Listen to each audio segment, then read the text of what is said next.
What up, team? How you doing? Thanks for stopping by. If you haven't already, please like and subscribe. Really appreciate it.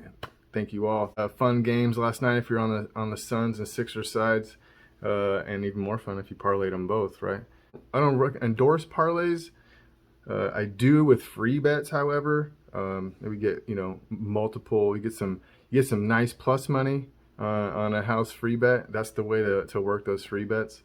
That's the only time to do parlays, in my opinion. But anyway, we're gonna talk about today's game. Today we have the Utah Jazz and the Los Angeles Clippers. They're playing in Los Angeles. The Clippers are down 0-2. This is their first game back at home in the series. Typically, there's a trend. It's a trend. It's over 60%. I don't have the numbers off the top of my head. I wasn't gonna dig for it. I just heard it yesterday. But it was around. I think it was around 60-65% for teams that are down 0-2 in a series to come and win this game at home. And that's a pretty strong trend. But again, you heard it's always looking deeper. And it's too many points, in my opinion, for the Clippers to be laying. It's at 5 right now is what I'm seeing. This current Jazz lineup has several games out in LA in their current form. So I'm not concerned about them falling off today. Like in a new environment type situation. Utah Jazz are 36-21 after a win. They're 28-20 with equal rest. 30-21 with one-day rest. They're top 10 in the league in road defense, in total score, field goal percentage, and 3-point percentage. Those are and don't forget, defense travels, right? So a very important quality to have. In addition, I went and looked at the last 5 matchups of these two teams with similar lineups. I'm looking to make sure that the key players are in, right? Mitchell, Gobert, Leonard, PG, right? Anyway, the last 5 matchups, the Jazz are 3-1-1 in these matchups. You've heard me mention in previous videos that these teams are trending in opposite directions versus last year. The Jazz, all their ATS trends are improved from last year. The Clippers are the opposite. They've taken a step backwards. They're all worse than last year.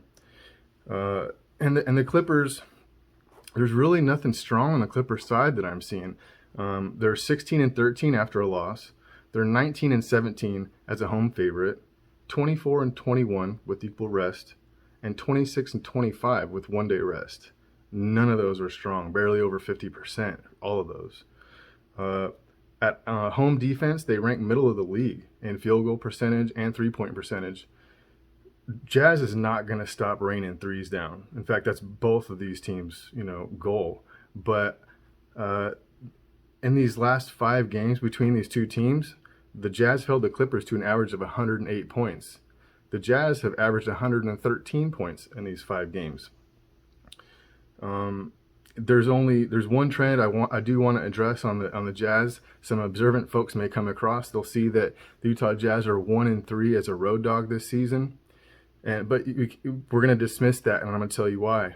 Because I looked into those losses. One of those losses was against the Lakers with no Mitchell or Gobert. Another one was on the second of a back-to-back versus the Clippers when Kawhi and Paul George sat out the first game, just sat back and watched while all the Jazz starters played. So they wait for them to come back on the second leg of a back-to-back. Then the Clippers cover their 1-point spread at home. They win by 4, I believe. Real impressive, right? It takes them to watch a game and then win on the second game. Okay. And then lastly, their third loss as a road dog was against Phoenix without Mitchell. All right, so you be the judge of those losses. Personally, that's a trend, a trend that you just throw away in the garbage can because it doesn't mean anything. Folks will rightly point out that Kawhi is a dog in must win situations. That's true, but this is a team sport, and if this was golf or something, I'd be more inclined to back that. But I don't see this Clippers team being able to hold this Jazz team down long enough for the Clippers to cover this number. I think I see this as a similar game as the Bucks and Nets the other day. it's going to come down to last possession, and 5 points is just simply too many points for the Clippers to be laying right now. So the books are showing you that number because that's what people are expecting to see, right? There's that trend where, I told you that teams down 0-2 coming home, get that first game. The books are playing on that mindset the same way that they did last night.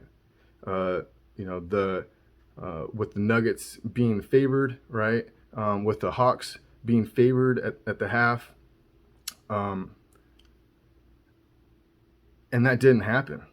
And either one of those cases, neither one of those teams held up to those expected trends. So just because the number is pointing that way doesn't mean that anything. It's on you to decide what's real. What's real is the Clippers ain't moving on past this round. And as far as the Conley piece goes, the Jazz don't need Conley to beat the Clippers in this series. They don't.